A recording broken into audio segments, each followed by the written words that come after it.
In the heart of Asia, two sworn enemies stand on the brink of perpetual conflict.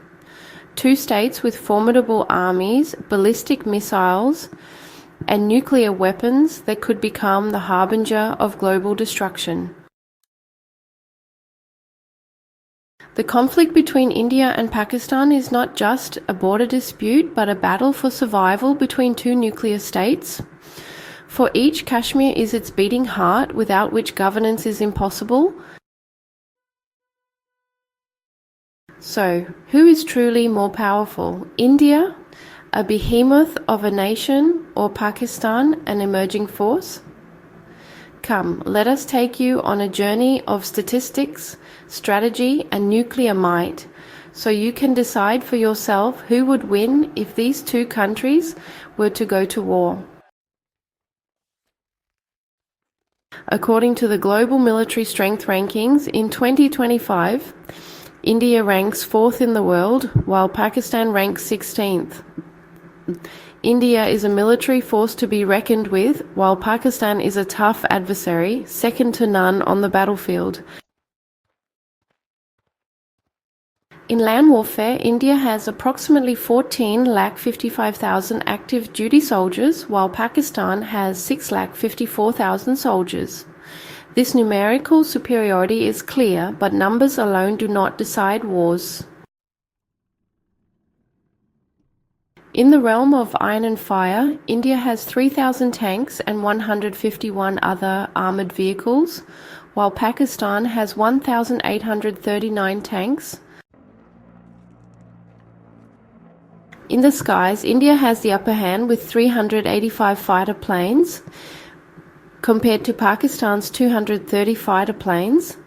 India relies on modern aircraft like the Su-30 MKI, MiG-29, Mirage 2000 and French Rafale, while Pakistan has Chinese JF-17s and American F-16s. India has 674 helicopters, while Pakistan has 261. Technological superiority belongs to India, but Pakistan relies on rapid response and surprise attacks.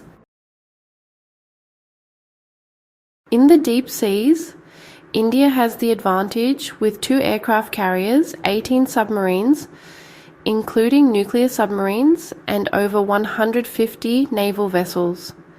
Pakistan has only 40 warships and 8 submarines without nuclear capabilities. When the war turns into a nuclear conflict, both countries have roughly equal stockpiles. India has 172 nuclear weapons, and Pakistan has 170, but the difference lies in strategy. India adheres to a no first use policy, while Pakistan follows a policy of effective retaliation, meaning the first strike could come from Islamabad if it feels threatened. In terms of defense budget, India spends approximately $75 billion annually on its forces, while Pakistan spends only $6 to $7 billion. This difference affects equipment and modernization.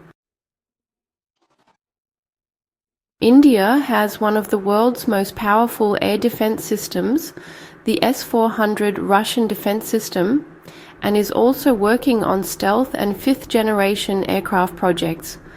Pakistan has limited defense systems such as the Chinese Ababil and is updating its existing satellites and relying on a strategic alliance with China to bridge the gap.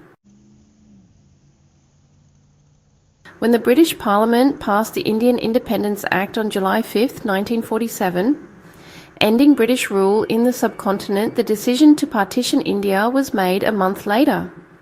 This decision made the Kashmir issue a central conflict between the two new states, Pakistan and India.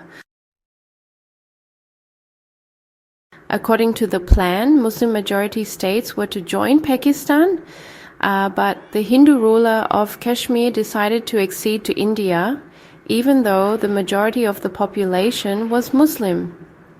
In 1948, the first major war broke out between the two countries, in which India occupied 2/3 of the state of Kashmir. The United Nations intervened, decided on a ceasefire, and proposed a plebiscite, but that decision was never implemented. Wars occurred again in 1965 and 1971, with the last war separating East Pakistan to create Bangladesh. This changed the balance of power, and both countries jumped into the nuclear race. Under the Simla Agreement in 1972, the ceasefire line was recognized as a temporary line of control. Subsequently, crises such as the Kargil War in 1999 and the attack on the Indian Parliament in 2001 emerged, which included threats of the use of nuclear weapons.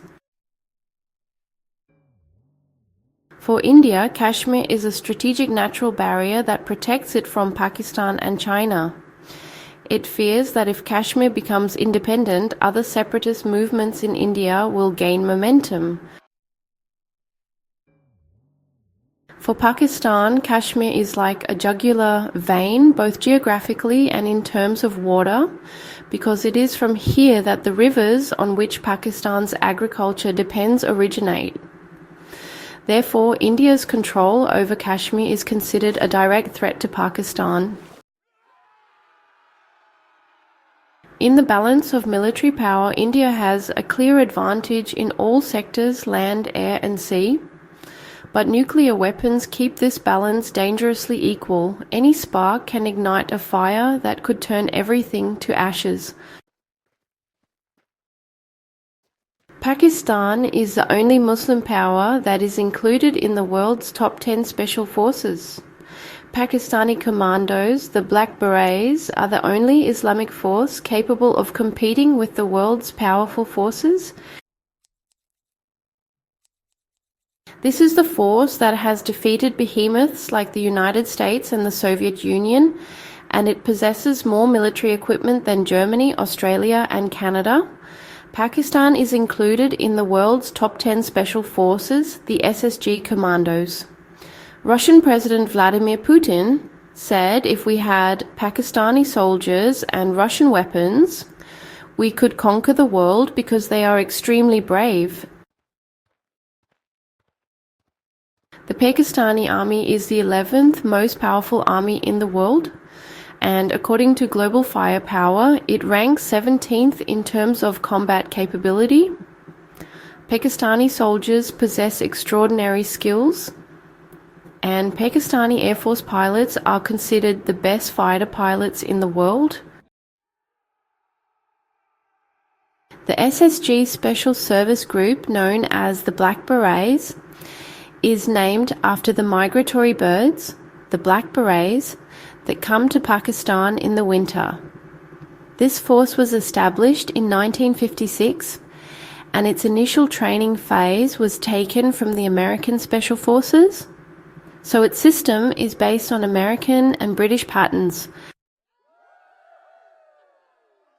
These were the same Black Berets who participated in the recapture of the Kaaba in 1979 when Juhayman al-Utaibi seized it.